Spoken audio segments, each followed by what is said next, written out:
Are you seriously going to eat, you fat blibbity blabbity blob? I mean, some of you might be like, Continue. why would I want to start this? Sensitive.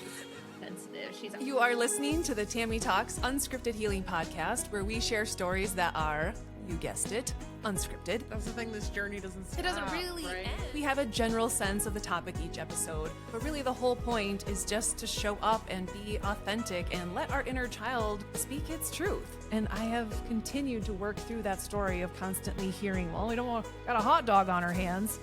Yeah, guess what, Mr. Sabatsky, you do. So I'm so excited that you are here, and it is my hope that you hear yourself somewhere in the story so that way you can feel seen and heard as well. So let's start talking. Welcome to the Tammy Talks Unscripted Healing Podcast. I am recording this on February 22nd, and for those of you that know, that means it is the 222 portal. I don't know how many times I just said that. Anyway, there's 3 of them, which is significant because it just amplifies the energy. And 2s are symbolic in terms of partnership and harmony and alignment. And so trying to embody the energy of that. But I got to admit, I have been in a funk this weekend. And yeah, I'm not sure I'm quite out of it. And it actually has taken me a long time to sit down and record this. Actually, it's 3:45. Oh, I'm leaving that in there. It is 3:45, which, gosh, I am a dork and I am fully owning it because that is another symbolic number. And 3:45, like, you know, the path, the steps, it's all in alignment. Oh my goodness. Okay. Anyway. Oh, confirmation that I am supposed to be sitting down right now as I look down, and you can see the date 2/22 right below it. And that 2/26 is a 1 in terms of the year, which is all about new beginnings. Wow, this is wild. That's crazy. Because seriously, all day I'm like, okay, I know I got to record this podcast. And I'm like, I am just not in the energy for it. Not that I couldn't have done it and sat down. It's going to feel like a wet rag. I was just got the energy I was bringing this morning was like, but actually what helped me kind of start snapping out of it was I got a message from a really, really dear friend of mine who shared some really personal and exciting news with me. And I just felt so honored that I got the insider scoop before the rest of the world found out. And it's hitting me even more now with this number and the partnership and harmony and balance and what that means for him and the announcement that he made. He probably has no idea the significance of that, but I will inform him because he will appreciate that. And I can't share what the announcement is because it's not mine to share. But that just helped me shift my energy a little bit because I got to share in someone else's joy and excitement. And I'm not going to lie, a part of me was like, someday that's going to be me. Someday. Until then, I'll sit here in my own misery. I'm just kidding. Am I? No, I am. Anyway, I feel like this episode has been kind of, what should I say, pulling me in all week because it started last probably Wednesday when I first saw this reel on Instagram and it really, really hit me. And I was like, ooh, in so many ways on a personal level, on a parenting level, on a relationship level, friendship level. And it was this Jefferson Fisher, I believe, talking about connection. And he was using the string theory. And there's an invisible string theory, which I will talk about because that's what kind of led me on this path throughout the rest of the week. But he was specifically talking about our phones and how it creates this disconnection. And I'm watching this and I was like, oh man, I am guilty of this, but I was grateful for it. Like, I'm not going to sit here and sit in shame and guilt. I'm going to do something about it and change some behaviors, not just with me, but with my kids and how I connect with others, because he was specifically talking about our phones. And I thought about waiting until my kids were here to record this so they could help me demo this, but it is what it is. So bear with me. But I had them do this. So on Wednesday night, we were sitting down for dinner and I wanted to share this with the kiddos because when they get on their devices and things like that, they get disconnected just like I do. And how can we reconnect and just show how important that really is? Because the way that he described this, it was like, oh man. Oh man, not just seeing it in the physical, but what it feels like emotionally and energetically. And I wanted my kids to see this so that we can do better. And so we're sitting at the dinner table and I give Arya this string and I told her, like, let's both hold it tight. You hold it tight on your end, I'll hold it tight on my end. And so she starts talking and tell her, like, tell me about your day. What happened during your day? So she's telling me and I'm making eye contact with her. We're both keeping this, really tight. And then all of a sudden I grab my phone and I start looking at my phone while she's talking. So I kind of drop the slack. This is hard to do with my phone in my hand and this string, but obviously I'm not paying as close attention. And so I'm not pulling that string as tight. And so that connection loosens. And of course, she's kind of looking at me like, hey, I was like, oh, I'm sorry. Like, let me pull that tight again and keep telling me about your day. So she gets back, telling me the story again. And then I grab it again. And this time, what she does, and she did it perfectly, literally what the video said without her seeing it, without me telling her, is she dropped her end. She's like, I don't want to tell you about my day if you're not going to pay attention to me. And I asked her, how did that feel? Like, it felt rude. Like you weren't paying attention. Like my day didn't matter all of a sudden. I was like, yeah, that's what that feels like. That doesn't feel good, does it? She's like, no. I'm like, but that's what happens when we aren't giving our time and our attention and our energy, is we either loosen that up and that connection doesn't feel as tight and connected anymore. But when I was the one who kept grabbing my phone, she eventually was the one who wanted to let go. And I was like, oh man. And then this was so crazy. Like you couldn't have scripted this. So then it was Arlo's turn to talk about his day. So we're not doing the string thing anymore. So Arlo's telling us about his day. Well, then Aria started making some weird gestures and faces and stuff. And it was like the exact same thing. Arlo looked at her and he's like, you're not even paying attention to me. You're not even listening to what I'm saying. He didn't even need to say that. You could tell in his body language, in the way his tone changed, the way his shoulders kind of slumped. And pretty soon he just drifted off and he stopped talking. And it was all because Arya was just all of a sudden like in the window or whatever, like making silly faces at herself. It was the same thing as if I were grabbing my phone. She was no longer engaged to what he was saying.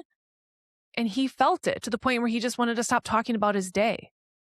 And so it was really, really powerful for them to see that. And so I said, like, hey guys, this was a really, really powerful example of how we need to be intentional about connecting during this time. We can have our devices and go off and do our things outside of this. But when we're here at the dinner table, let's really practice staying really connected and really attuned to one another by fully listening, fully engaging, being fully present when we're each talking about our day and having this one moment to connect, because we don't have that many moments. We're in divided households, and sometimes Aria doesn't get home from school until 6:00 and then Arlo's in bed. And so there's not a lot of time for us to connect. So we have to be really intentional about the time that we do have. And the second those devices, or the second that we start drifting off and not being really intentional about keeping that tight, that connection taut, then we lose it. And so it was such a really powerful example for us.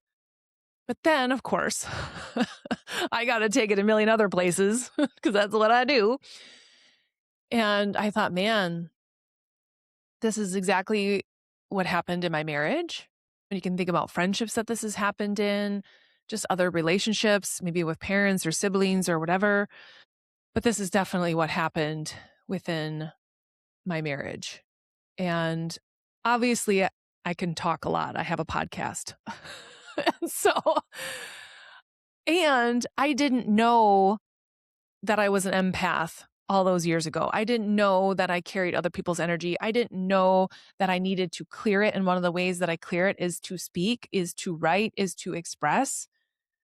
And it just turns out that I married someone who wasn't quite able to hold space for me in the way that I needed to. But I also didn't know what I needed either. I just wanted to feel seen and heard.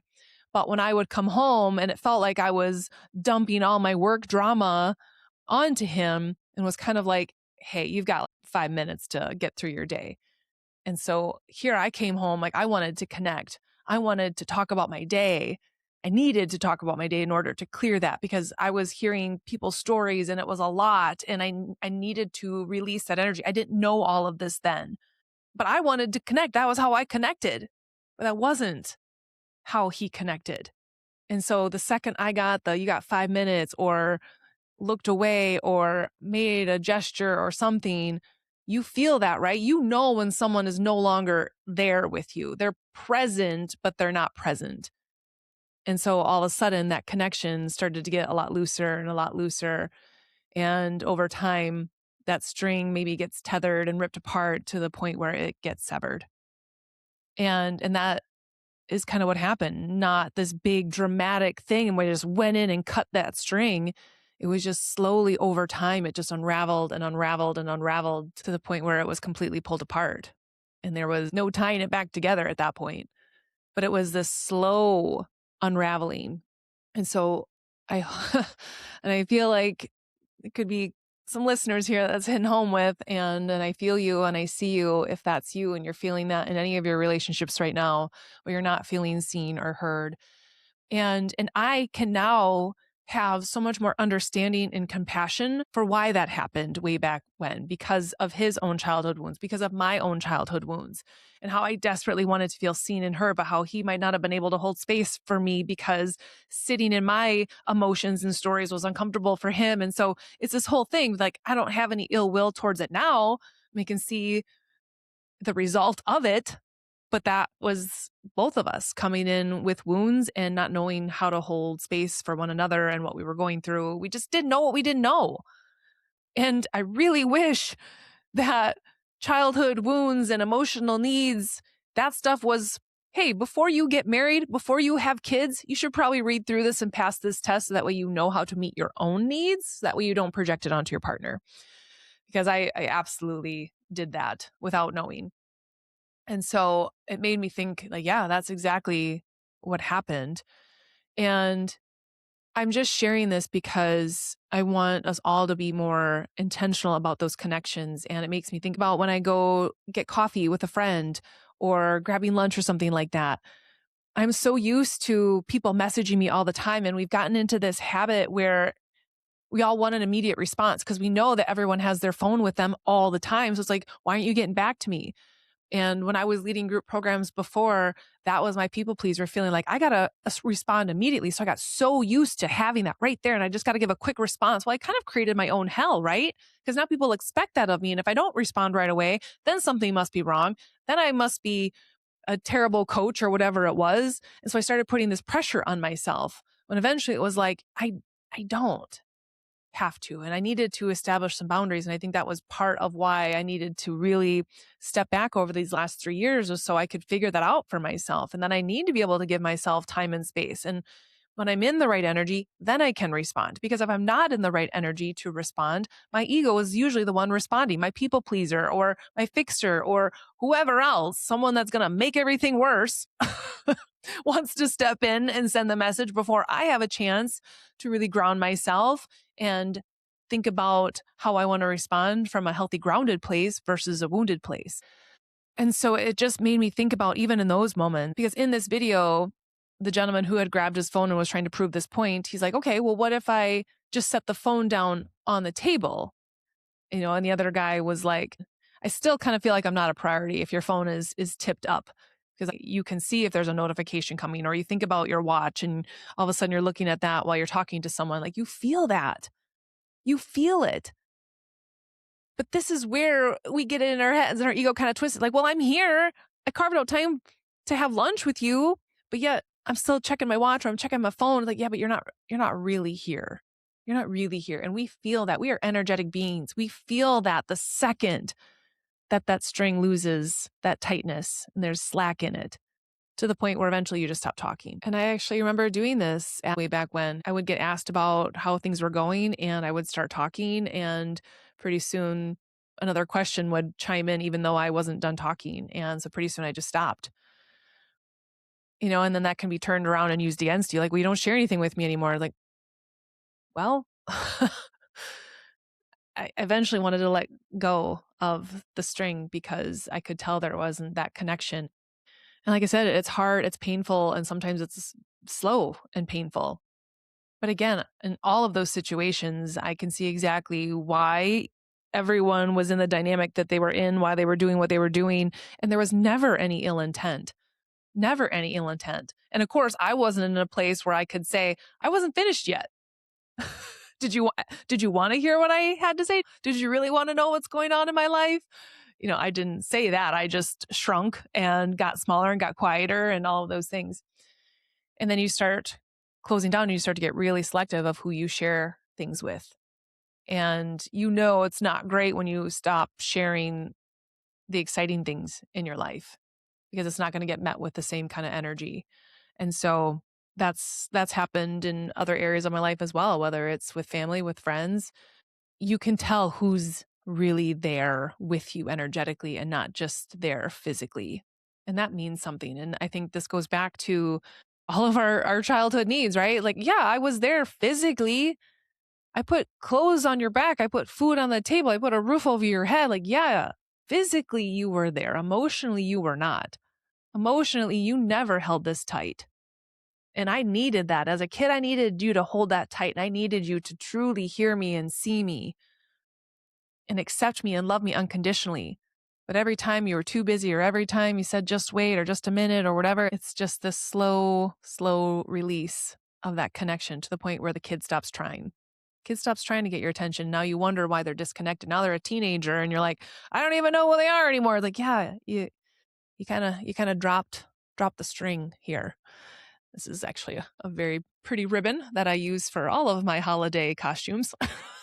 That is how I stay connected and tight with my inner child right here, which kind of leads me into all of the other ways that this whole theory applies, is because the whole invisible string theory is that we have these invisible strings to certain people in our life that you're meant to come into contact with at some point. Maybe they have soul contracts. You've heard me talk about that before. And so it doesn't matter the time or the distance or the circumstance, but eventually they will cross paths. And that thread may stretch, it may not, but it doesn't sever. And sometimes you wonder, like, why can't I get that person out of my head? Or you just keep crossing paths, is because maybe that soul contract isn't complete and you still have this connection somehow. But it can also be seen as these attachment bonds that we have, emotional attunement to know when we're truly there and present, relationship patterns that we have, whether we don't feel comfortable being able to hold that tight when someone else is trying to connect with us and that feels uncomfortable. And so we just naturally like, this feels uncomfortable. You're getting too close. This is too painful. Want to let it go. Or even just nervous system connection, right? With ourselves. But you think about this in terms of healthy relationships. Maybe you have independent lives and you're still connected, but there can be a healthy slack, right? You're going off and doing your own things. And when you come back together, you're connected. Maybe it's that friendship that you haven't talked in months or maybe even years, but the second you do, you're right back to where you left off. I have friends like that. Or it's those secure attachments. I feel like I have this with my kids, is that I don't need to be with them, connecting with them 24/7. But when we do, we are connected. And obviously I just shared the example before that we also have work to do, but they don't need to be clinging to me 24/7 because we have a secure attachment. They know they can go off and explore and do all of these things because they feel safe knowing that they can always come back home to me because we have that secure attachment. Versus a kid who doesn't feel safe, is afraid that you're going to leave, maybe has an abandonment wound, and therefore they want to keep that tight tension on there all the time. They need to know every little thing, where you're going, what time, and all that stuff, and because they got to keep this tight, because if there's any slack, that feels like abandonment. When you're like, hey, I'm still right here. We don't need to keep this tight all the time. I'm still here. I'm just going upstairs. I'm just dropping you off at practice. I'll be right back. But this is where, if you notice that, explore that. How can I make sure that when we are fully connected, that they feel secure in this, and that no matter what, we're always still connected. There's just going to be times when there's some healthy slack there. That doesn't have to mean something bad necessarily.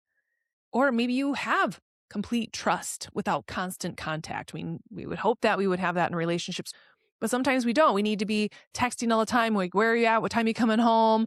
All of those things, checking in on them and like, yeah, you're connected, but that doesn't feel super duper healthy, right? But this can also be where there's emotional unavailability. Like you're trying to connect with your partner and you want them to meet you where you're at, but they just don't know how. And so you're almost like pulling it now.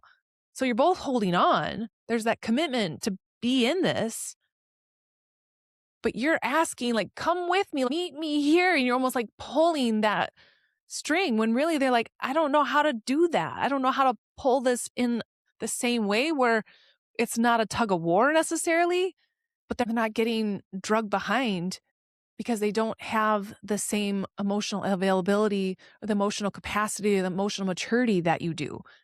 And again, this is no fault to anyone. It's sometimes because of childhood wounds, we just don't have access to all of our emotions because a lot of us were taught that we could only feel this itty bitty range. And anything outside of that feels unsafe. And so a lot of times those people, they're just kind of content with how things are. They don't get overly excited about things, but they don't get overly angry at things either. You know me, we get to leave experience the whole thing. Now we feel safe in all of it. That's why, again, why I weightlift is to help find a healthy outlet for the down here range where I need to express some rage and anger. But then I also have these moments where I can just cry at a sunrise or a sunset or just be outside and just feel so joyful. But oftentimes those outlier emotions can feel really scary because we didn't have a safe place to express them growing up. And so it's not that these people are immature. It's just they haven't had a chance to practice what it's like to feel this range of emotion. And so you come in, you're wanting to feel it all. You want to be expressive. You want a rich, fulfilling life.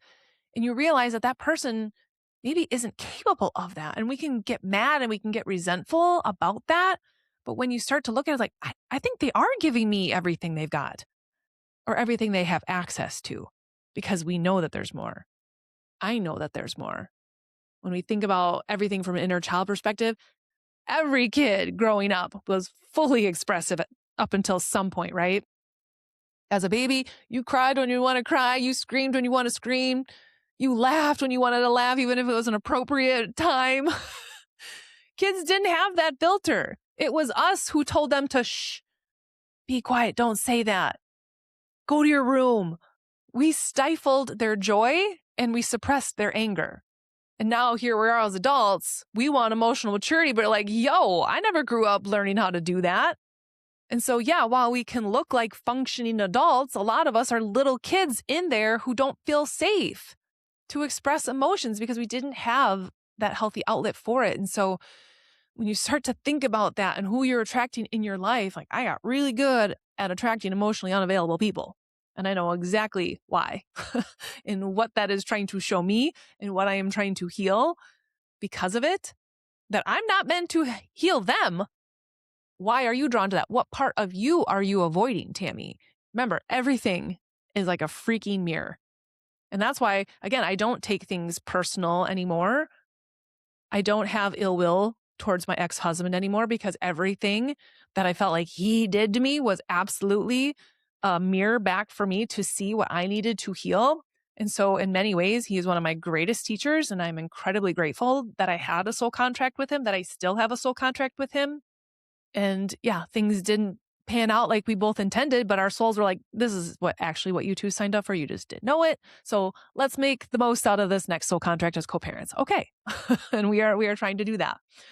So it's really interesting that sometimes that emotional availability, we don't realize how much we're asking of someone who does think that they're giving us all they got.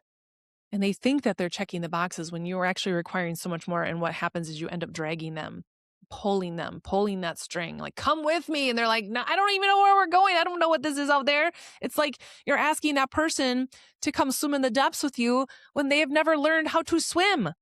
They're only safe and comfortable going knee deep into the water. And you're asking them to go out into the deep end? That's not actually fair, but yet we can get mad and resentful. But when you step back, like, oh, they actually don't know how to swim. So by me asking them to come out here, it actually feels threatening to them, dangerous to them to come out here.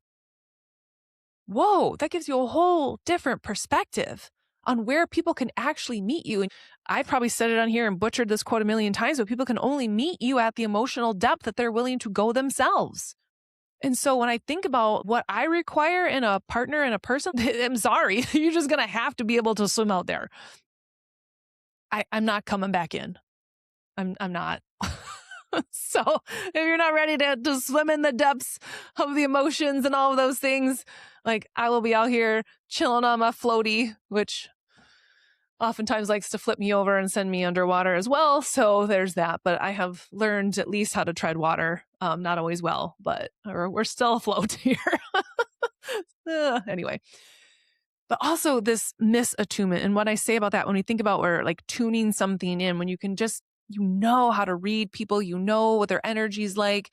But this is where when you can notice, you pick up on someone's energy when they're gone, when they're no longer connected to you, when they're distracted, when their heart's somewhere else, where their energy is being pulled somewhere else because you're trying to come home and talk about your day, but this person is off busy doing something, or you're trying to get supper made, but your kids want to talk about their day and we're just not fully there and fully present. And I know as parents, somebody's like, how am I supposed to do it all? And it's not that you're supposed to do it all, it's just be really intentional with the time that you have.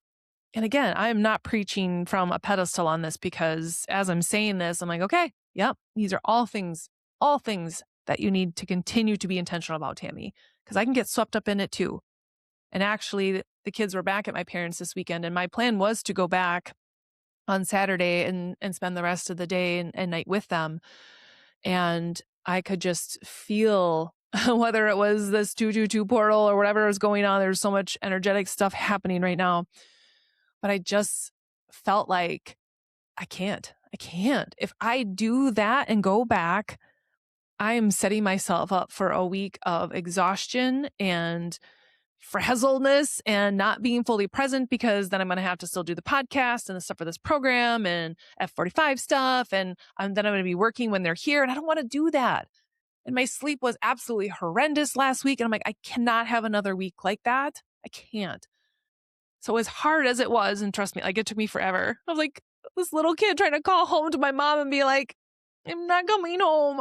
And I didn't. And I started crying as I'm talking to her because I felt so bad. And she's like, Tammy, it's okay. The kids just got done sleigh riding. The kids were having a blast. It was all me and my guilt and my people pleaser. And then feeling like I'm going to disappoint my parents because I'm not coming back. And then I'm feeling like a bad mom and having mom guilt because I'm not spending time with them this weekend. I was like, but if I can take this time and be really intentional with my time now and get as much work done as I can, when I do have the kids this week, I can be fully present.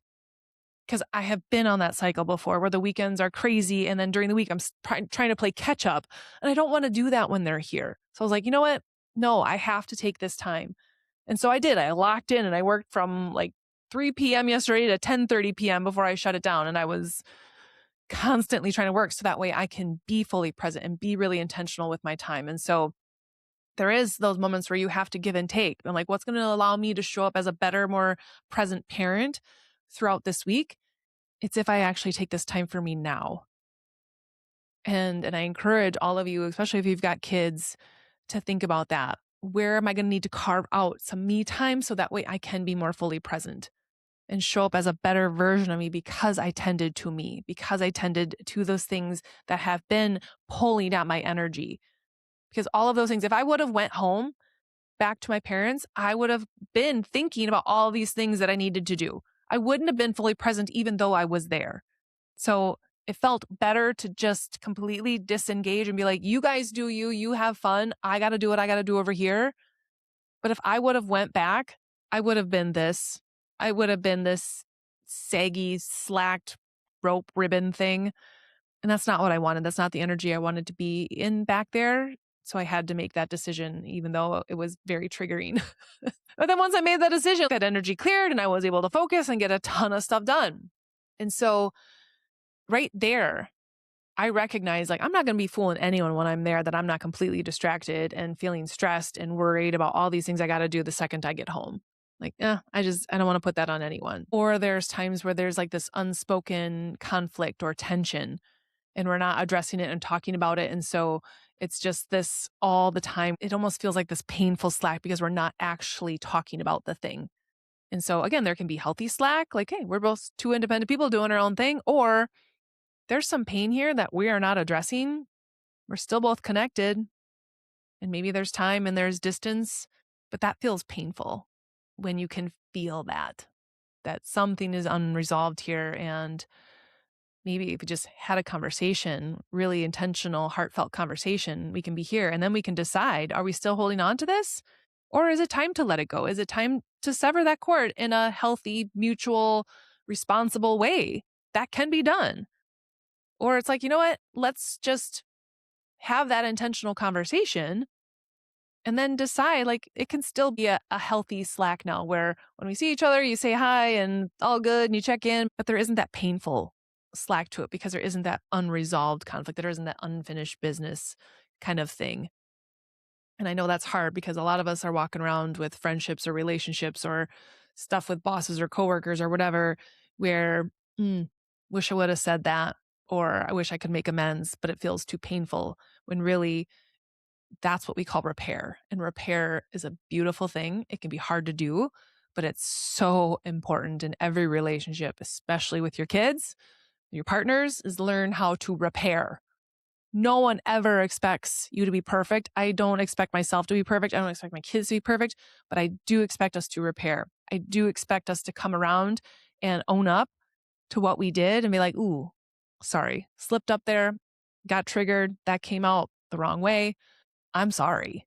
Not making excuses, just fully owning it. Here's what I would like to do differently next time, kind of thing. Repair is so powerful and so important. But then this got me thinking, and actually, someone had sent me a message last week. I'm getting red glitter all over my table. That there was something happening with friends and an old relationship, and it was really painful.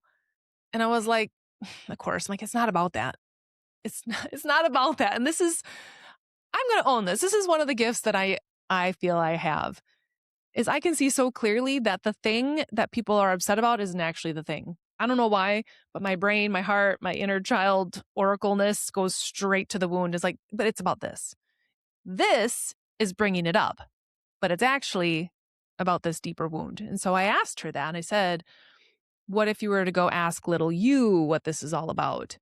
And then she sat with that and thought about that. And yeah, sure enough, she wasn't abandoning herself anymore to the point where she had set healthy boundaries. She was tending to her emotions and her needs and all these things. But what it was that maybe she was abandoning these bigger hopes and goals and dreams that she had.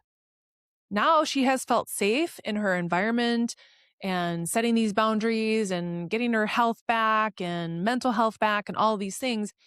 And there was almost now it was this other part where it's like, yeah, but don't forget about the fact that we have these goals and dreams. Don't abandon me there either. And so this was like a whole other part and really kind of a cool testament to her healing and her growth was that she wasn't abandoning herself over here anymore. The hard and painful stuff. But there's this whole other side of our goals and dreams. And that brings a whole other slew of fears, right? And pain that what if I don't achieve this thing or the not knowing if it's even possible. How do I do this thing? And that's where we can sometimes end up abandoning our inner child the most is we're not pursuing the things that light our soul on fire. We find ourselves just going through the everyday motions. Like, yeah, sure, we're tending to our emotions when we feel sad or mad or whatever, but we're not pouring into these bigger aspirations that we have to have a deep, rich, meaningful life and deep, rich, meaningful connections. It's like we stop somewhere along, like, well, I can't get too happy. I can't have too good of a life. I can't want that amazing thing or relationship or whatever. We're good over here. We've healed some of this other stuff, but And that's what it felt like it was for her. Her inner child was like, hey, let's not forget about this really joyful part of our lives either. You've gotten through the storm. Let's go out and enjoy this freaking rainbow and sunshine, okay? Let's not forget about that. And so I thought that was really interesting too, is how often we can abandon ourselves. And in her case, like I said, she had done so much of the work to heal some of these other painful things. But for so many of us, we are not doing that. And if you're listening to the podcast, you are. So props to you. We're talking about everyone else that isn't listening to this podcast, not doing the work. And I say that jokingly, but it's also true. And how often we are abandoning ourselves. We are abandoning our inner child. You can never disconnect fully from your inner child. I'm sorry. That's just always going to be a part of who you are. And I've said this a million times on this podcast. It's not that you need to tend to her 24/7 and I need to keep, hello, Tam, I'm still here with you 24/7, not going away, not doing anything. No, that's not what she needs. She needs me to check in and tend to myself throughout the day and just these little moments where I'm pulling that tight, be like, hey girl, how you doing? Or if I notice that there's a painful slack in our connection and that I've been abandoning her and that I've been people pleasing again, I got to tend to that. But there's other times where it feels healthy because it's like we're in a good spot and I'm doing the thing and I'm showing up for her and I don't need to be checking in on her all the time. Because I think that sometimes we think that getting into this inner child work, like, oh my gosh, like it's so exhausting. How am I going to tend to her all the time? Like, no, she just needs you to not abandon yourself and not check in on yourself at all and not do anything for yourself at all. That's why in the morning, working out, first thing in the morning, I'm like, girl, you matter. And that's why it works really well for a lot of people when they do get up first thing and do something for themselves. It doesn't have to be working out. Maybe they're taking 10 minutes to meditate. Maybe that's the time that they read. Maybe that's the time when they get really quiet with their coffee and they're connecting with themselves. It can be something so simple, but it's you time. Because you time is that connection between you and your inner child where you're just like, hey, let's just be quiet. Let's just hang with each other. Let's do something that we enjoy that brings us peace, calm, where we can feel connected. And then you go about your day and you create that healthy slack because you got to go out. And she's like, yeah, go do what you got to do. I know you got to earn money and pay bills and things, but come back to me later in the day and just check and see how I'm doing. Because yeah, maybe you got really triggered at work. It's like, oh, yep, I need to tend to that. I need to go back to her and be like, whoa, I can't believe she said what she said. No, you did not, Betty. So tend to her. Then you can tend to her and you can let it go again. You can go about your night having fun with the kids. Oh, wait, your kids did something that triggered you? Better go check back in with her. You can see how there's like this little ebb and flow with that connection with your inner child. That it doesn't need to be constant tension on there because that constant tension can be wearing too. That's energetically taxing if you're constantly pulling on both ends. That's not what we want either. So you have to be able to find that within yourself, but certainly not abandoning yourself to where it feels like your inner child feels completely disconnected from you. And that's what it feels like for so many people out there. Is they don't even know they have an inner child. So it feels like your inner child's like, hey, you want to grab hold of this other side of this rope here? Come on. I got some things I need to teach you, help you heal, help you dream about. Can you just hold on? And they're like, what? No, that's stupid. No, it's not. It's your inner child, and your inner child knows best. So grab a hold and let them guide you until you can get up on your feet and create that healthy connection. But just connect. Get started there. Because if we don't, it's like something's missing. That's why so many people are walking around their everyday life feeling like something's missing because they never picked up the other part of the string with themselves, with their inner child, with their soul, maybe with their faith. And so, yeah, it feels like you're alone out there because you are disconnected from a string that is there waiting for you to pick it up. And again, sometimes you get into connections and things where this starts to fray. And that can happen when there's that chronic disconnection where it's like every day, come home, still not feeling seen, still not feeling heard. And that's really important when your kids come home from school. How can you put down whatever it is that you're working on and just really connect for those 5 minutes? Be like, yeah, tell me about your day. Make eye contact, nod, smile. Oh, really? Uh-huh. Those little filler words can help feel connected, but make sure that you're there energetically too, because otherwise they can tell. Like you're just saying those filler words to make it seem like you're here, but you're not actually here. You're not actually listening. So be careful about that. Betrayal, that'll fray this bad boy real quick. Or again, those repeated unmet needs that will fray. And again, it's a slow, painful thing. So not every childhood wound comes from a rip, a tear, something that's dramatic and just deliberately painful. Sometimes it's that slow fraying. And I feel like that's a lot of the people that I work with. And that was me. I didn't have a big T trauma growing up. But that fraying, yeah, absolutely. Both need to be tended to. That's why we don't compare our stories and who had a worse childhood, because everyone has some form of disconnection here, whether that's with themselves or again with a parent, caregiver, whatever it is. And sometimes this does need to be cut. And it could be cut because there is an absolute ending that needs to happen. And I have seen that with people that had to happen with someone last year, as I literally had to sever this. And with love and kindness and compassion. Like, this isn't a good, healthy relationship dynamic anymore. It feels like it's served its purpose.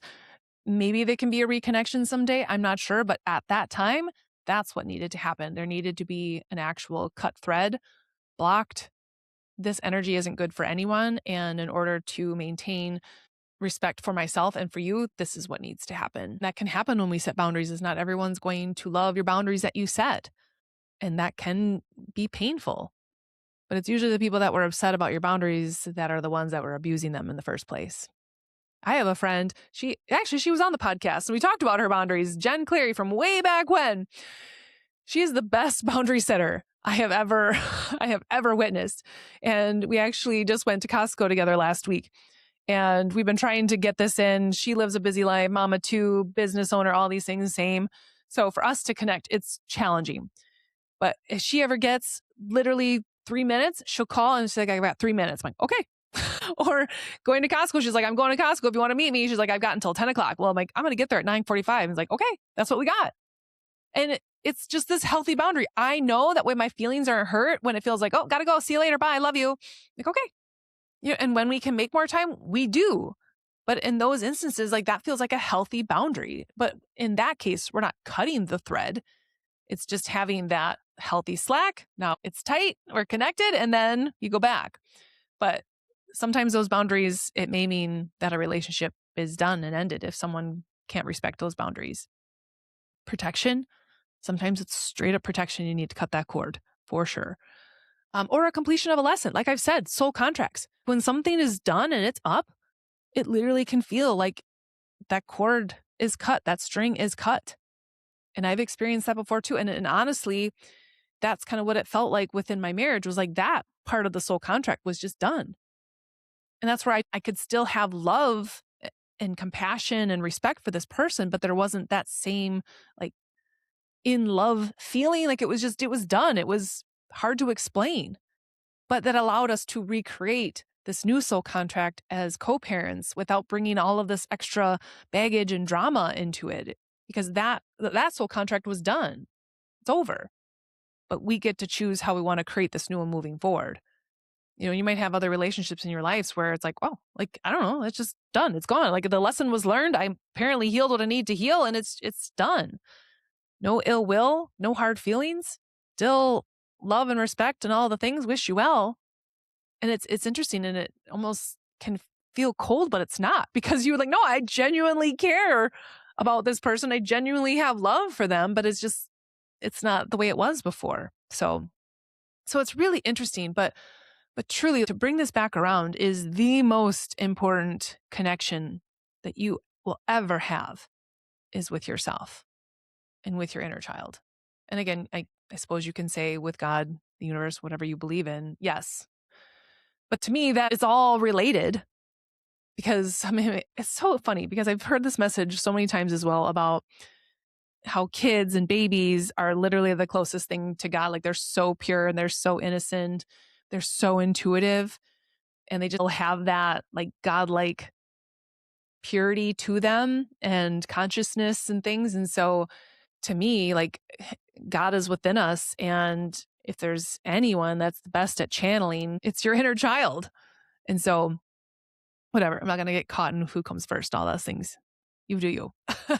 I'm just saying we need to have this with our inner child and make sure that we're tending to it in a healthy way. And that can just be presence with ourselves. Like I said, just checking in, feeling instead of avoiding, like, oh, what is this coming up for me? Like this last weekend, I was like, what is this? What is this heaviness that I'm feeling? Instead of trying to avoid it and try to numb it, I was just allowing myself to sit in it and trying to move through it. Being honest with yourself. And that was actually part of it. Maybe that's where some of the heavy energy came from, is that last night I needed to finally sit with some things that I had been avoiding and that I had maybe some shame around, some embarrassment around, some guilt around. And it was kind of that last little thing where I was like, I got to finally address this because I've absolutely been avoiding it. And so that might explain some things. So getting really honest with where I've been avoiding certain aspects. And it makes you really think about the people that you attract into your life because all of them are sent to you to be a reflection of what it is that you may need to heal. And if you are constantly bringing in people that don't respect your boundaries, it's likely because you don't yourself. Same thing. If you're attracted in people that are emotionally unavailable, where are you avoiding aspects of your emotion? Are you continuing to attract people in who don't accept you for you and you feel like you have to change who you are? Ooh, maybe they're trying to show you that it's time for you to accept all of you. It's one of those things where it's like you ask God for patience and it doesn't just give you patience, it gives you opportunities to practice patience. You can think of a million examples of that. Like, give me strength. Okay. Here is, 3 to 5 scenarios that are going to test your strength. Ooh, like that's not quite what I asked for, God, but it's like, no, it is actually. I'm just going to give you these things. So that's part of this as well. But creating body awareness, like what is going on within my body? How am I feeling? If there are physical symptoms, what might that be trying to tell me? Because oftentimes it is just a manifestation of the things that we haven't been willing to feel and your body just can't take it anymore. Or maybe that's the only way your inner child can communicate with you is trying to get your attention through your body because you'll pay attention to your body and to your physical pain, your physical symptoms, when really it's something so much deeper. Something so much deeper. And every injury that I have ever had, I feel like, I get it. That's why constant tension in your shoulders. Carrying the weight of the world? Sure am. It's all these things like that. I give a lot of people that have migraines, like, okay, to me, that's telling me something's going on in your crown. Like, what are you not allowing to come through? What are you blocking? Whatever it is, there's so many amazing, fascinating things about how our body is constantly trying to communicate with us and direct us home to figure out what it is that we need to actually feel and heal so it can release that. Your body does not want to be carrying around that pain, that stiffness, that heartache, being allowed to grieve, being allowed to feel sadness, but also joy too, making sure that we're not blocking those things. All of those ways can allow us to reconnect, to fully reconnect. And so it's funny because when I dress up and things at the gym, like that's me full out joy. And I can see that oftentimes it brings other people joy. And there are certainly people that, kind of give you the like, really grow up. I'm just like, okay, let me talk to your inner child because I'm pretty sure it's your inner child being like, why can't we do that too? Why does she get to go out in her costume and have fun and we can't? That's really what's going on. You're just projecting it onto me and that's fine. I understand it. And so making sure that you're allowing yourself to reconnect with yourself on the daily. And it's just simple, quick little check-ins, but you can't drop the ribbon on this. And this kind of brings me to my last little part of this because it was interesting because right before I got on to record the podcast, I saw 3 messages that were revolving around a thread about untangling or about these weavers. And so there was these invisible threads connecting you with shared moments, unspoken feelings, decisions that were almost made, and that you're not imagining this pull and that you are sensing the thread. And I think about this, whether that's like, again, in connections and relationships, but also to your soul's calling and to your soul's purpose. There's something pulling you. You don't know what it is, but you can feel that like you're being pulled somewhere. Or maybe you just have this weird sense that like, I don't know, but it feels like something's coming together. Something's happening. And that's a really cool place to be. And this is where we have to trust, right? Because literally you have to kind of close your eyes and just know like, okay, if that's true, if there is this string that is connected to my soul's purpose and my soul's calling, I might not be able to see it, but if I trust that God's got me and that I am on this path and there's a plan for me and there is a string guiding me back home to unconditional love for myself, to this mission, to this purpose. Yeah, it kind of feels like I'm pulling the string in the dark, but I am being guided. And I know all of you that are listening, you have seen that in my life.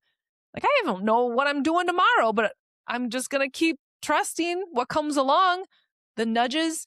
But I can do that because I'm attuned to that, in tune with my body, the sensations that I get, my intuition to know when something is meant for me. And I have to keep trusting that. And every time I trust that, it's like that string gets a little bit tighter and I get a little bit more direction on where I'm going. Because it's kind of hard to follow the string if there's so much slack in it, right? It's hard to kind of trust that it's leading you somewhere. But that's when we get caught in our everyday lives and we're not taking any steps towards the thing that has always been in our heart. I've always wanted to do this. I'm really good at this one thing, but I'm not doing anything in my career about it or in my life in general. You don't even know where to pick that string up. Like, it's there somewhere. And then if you pick it up, but it's not tight, there doesn't feel like there's any direction to it.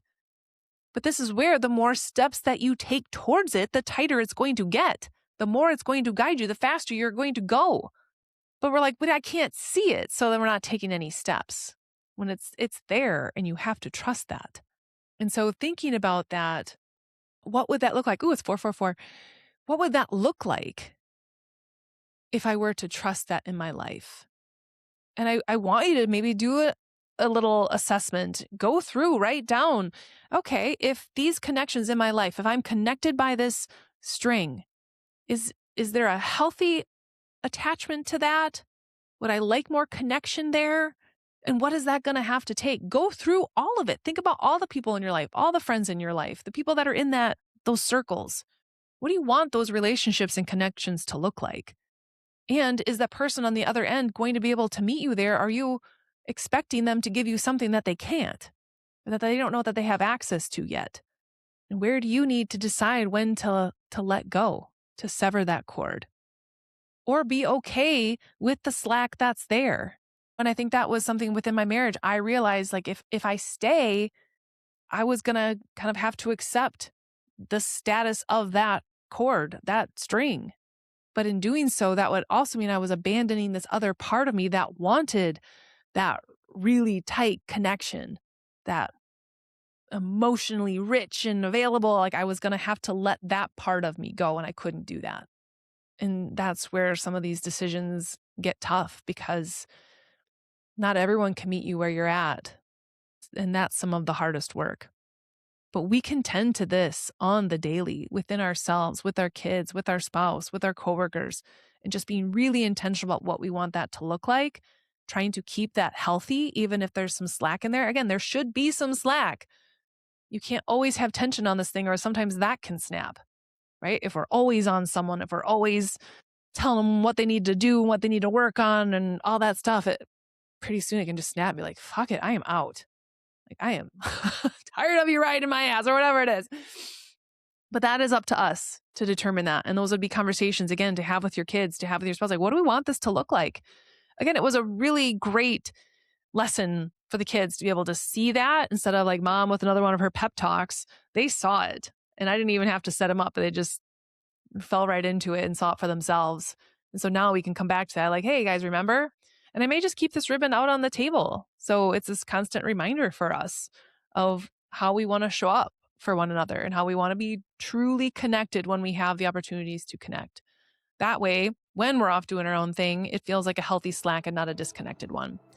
So I have a feeling that was a lot of rambling, but it is what it is. And I'm going to put this episode out because, yeah, that's what I got for you today. So until next week, do something that is going to help you reconnect with your inner child and pull that string a little bit tighter so they feel that connection with you.